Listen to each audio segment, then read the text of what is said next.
जय श्री श्याम। आज बर्बरीक लीला के इस अत्यंत पावन, अलौकिक, भव्य और साक्षात चमत्कारी मंच पर हम किसी सतही ज्ञान, रटी रटाई कहानियों या केवल ऊपरी मनोरंजन की चर्चा करने नहीं आए हैं। आज हम उस कड़वी जमीनी हकीकत, उस रूह को कंपा देने वाले सन्नाटे और उस मानसिक घुटन की बात करेंगे जो आज के इस मतलबी, मशीनी और स्वार्थी दौर में हर दूसरे इंसान के माथे पर गहरी चिंता की लकीरें खींच रहा है। और वो कालनागिन जैसा जहर है, कर्ज का जानलेवा बोझ भक्तों कर्ज महज एक आर्थिक समस्या या अंकों का खेल नहीं है। ये तो एक ऐसी अदृश्य, अभेद्य और लोहे जैसी मजबूत जंजीर है जो इंसान केवल हाथों और पैरों को ही नहीं बल्कि उसके आत्मसम्मान, उसकी रूह, उसके स्वाभिमान और उसके जीने की आखिरी इच्छा तक को जकड़ लेती है। आप दिन रात कोल्हू के बैल की तरह मेहनत करते हैं, अपना खून पसीना एक करते हैं, अपनी और अपने मासूम बच्चों की उन छोटी छोटी हसरतों का गला घोट देते हैं ताकि वो ब्याज का पैसा समय पर साहूकार या बैंक के पास जा सके। लेकिन फिर भी वो दलदल कम होने का नाम नहीं लेता, बल्कि हर बीतते दिन के साथ और गहरा होता चला जाता है। इंसान सोचता है कि कल ठीक होगा, पर कल और भी भयानक होकर सामने आता है। लोग अक्सर कहते हैं कि बस मेहनत करो तो पैसा आएगा, पर मैं आज आपके सामने खड़ा होकर ये कड़वा सच कहता हूँ कि जब तक आपके प्रारब्ध के पुराने संचित दोष, आपके पितृ दोष और आकाश मंडल के उन ग्रहों की वो टेढ़ी, क्रूर और विनाशकारी नजर आपके जीवन से नहीं हटेगी, तब तक आपकी सारी मेहनत उस छलनी की तरह साबित होगी जिसमें आप ऊपर से कितना भी शुद्ध दूध भर ले, वो नीचे से बही जाएगा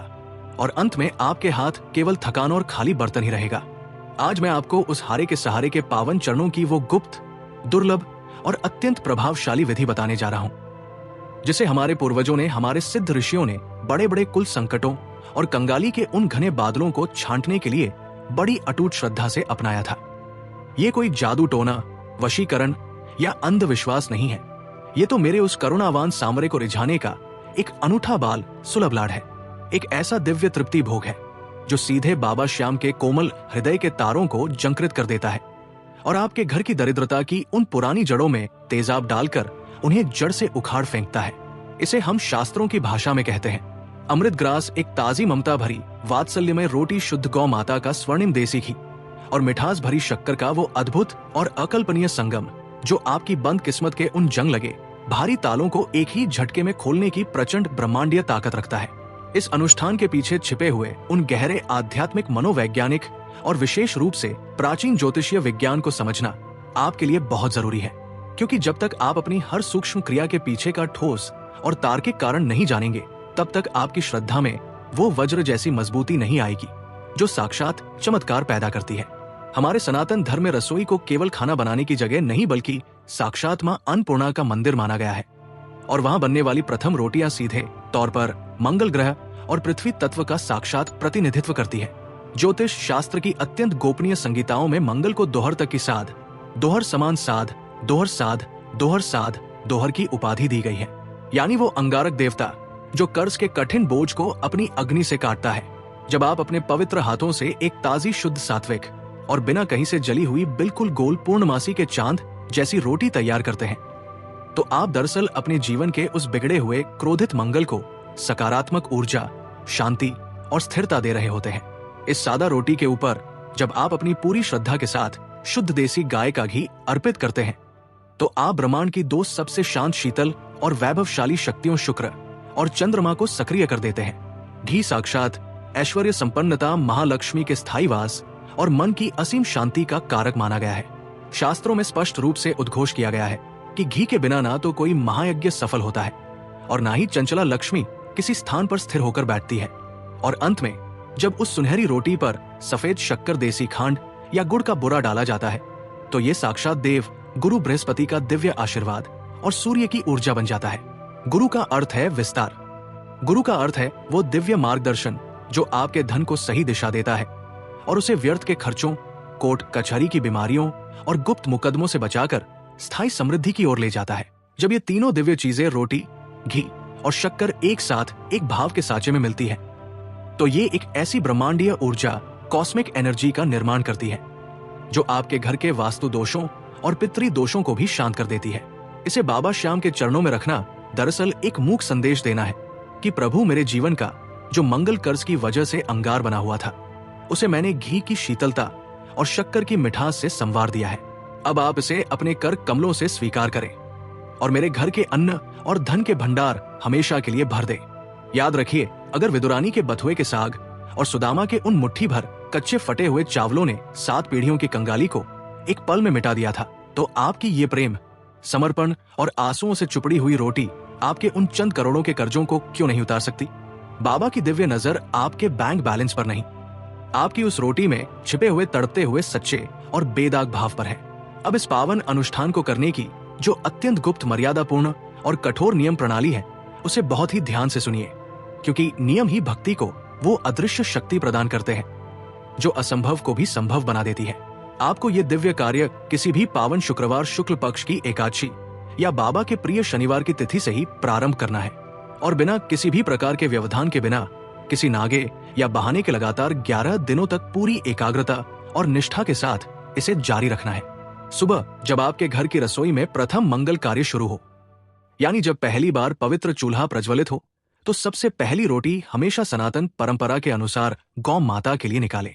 क्योंकि उनके भीतर वास करने वाले 33 कोटि देवताओं की सामूहिक अनुमति के बिना कोई भी यज्ञ, पूजा या भोग पूर्ण फलदायी नहीं माना जाता। उसके तुरंत बाद जो दूसरी एकदम ताजा और भाप निकलती हुई रोटी बने, वो केवल और केवल मेरे सामरे सरकार, मेरे खाटू वाले नरेश के लिए होगी। यहां एक बात का विशेष ध्यान रहे, ये रोटी वैसी ही होनी चाहिए जैसे आप दुनिया के सबसे बड़े सम्राट को परोस रहे हो, बिल्कुल गोल, सुंदर, सुनहरी और पूरी तरह सिकी हुई। इस पर कहीं भी कालिख, कच्चापन या जलने का कोई भी छोटा या बड़ा निशान नहीं होना चाहिए, क्योंकि आप ब्रह्मांड के स्वामी को अपना अतिथि मानकर भोग लगा रहे हैं। रसोई की स्वच्छता और आपकी आंतरिक मानसिक शुचिता ऐसी होनी चाहिए जैसे आप किसी सिद्ध मंदिर के गर्भगृह में खड़े होकर सेवा कर रहे हो। रोटी को गर्म रहते ही एक शुद्ध धातु चांदी, पीतल या कांसा की थाली में रखें और उस पर इतना घी लगाएं कि रोटी का रेशा रेशा उस स्नेह में तरबतर हो जाए। घी की खुशबू आपके पूरे घर में बाबा की उपस्थिति का एहसास करा दे। उसके ऊपर शक्कर का छिड़काव करते समय अपाती है ने मन में ये प्रबल और अटूट भाव लाएं कि आपकी अब तक की जो कड़वी, बोझिल और अपमानजनक दुखों भरी जिंदगी थी,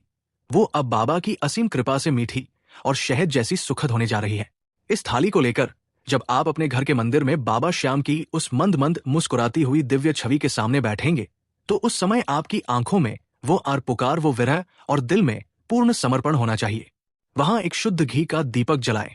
जो आपकी इस सेवा की गवाही देगा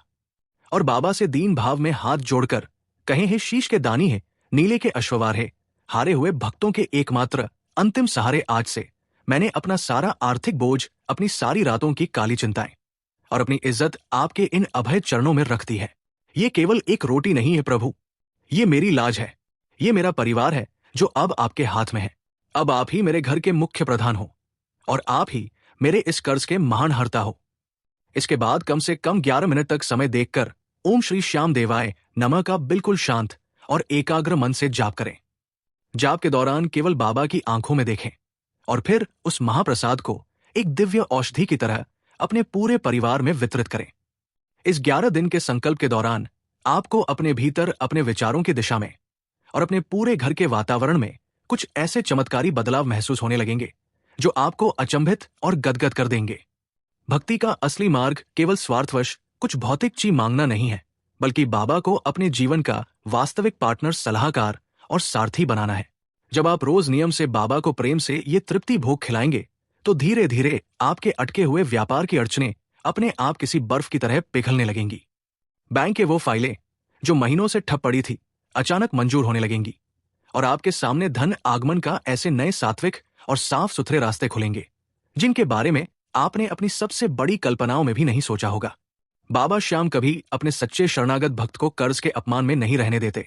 क्योंकि जो खुद इतना बड़ा दानी हो कि धर्म की रक्षा के लिए अपना शीश तक काटकर दान कर दे, वो अपने सेवक को किसी संसारी स्वार्थी इंसान के आगे हाथ फैलाते हुए या साहूकार की गाली सुनते हुए कैसे देख सकता है? वो तो भक्त की लाज बचाने के लिए नंगे पैर दौड़ा चला आता है। लेकिन अत्यंत सावधानी से सुनिए, इन 11 दिनों में आपको पूर्ण मानसिक और वाचिक संयम रखना होगा। किसी की पीठ पीछे रत्ती भर भी बुराई नहीं करनी, किसी याचक का अपमान नहीं करना, झूठ नहीं बोलना और घर में पूरी तरह से सात्विक, क्रोध रहित और प्रेममयी वातावरण बनाए रखना है। अगर आपकी नीयत गंगाजल जैसी साफ है और बाबा पर आपका विश्वास हिमालय पर्वत जैसा अटूट और अडिग है, तो ये एक मामूली सी दिखने वाली रोटी आपके जीवन की सबसे बड़ी और सबसे कीमती आध्यात्मिक पूंजी साबित होगी, जो आपको न केवल कर्ज के मकड़जाल से मुक्त करेगी, बल्कि आपको समाज में फिर से वही खोया हुआ सम्मान, गौरव और ऊंचा स्थान दिलाएगी। अंत में बस इतना ही कहूंगा कि वो लीले का सवार अपनी पलके बिछाए और गर्दन झुकाए बैठा है। आपकी एक करुण अर्जी सुनने के लिए बस आप एक बार उसे पूरी शिद्दत और अधिकार से पुकार के तो देखिए। इस दिव्य संदेश को हर उस भाई बहन तक बिजली की गति से पहुंचाना जो आज कर्ज की मार से अंदर ही अंदर तिल तिल कर टूट चुका है, या जीवन से हारकर कोई गलत कदम उठाने की सोच रहा है। क्योंकि किसी डूबते हुए इंसान को तिनके का नहीं, बल्कि सामरे की उम्मीद का सहारा देना ही दुनिया की सबसे बड़ी श्याम सेवा और सच्ची मानव सेवा है। बोलिए कलयुग के राजा की जय, शीश के दानी की जय, हारे का सहारा बाबा श्याम हमारा।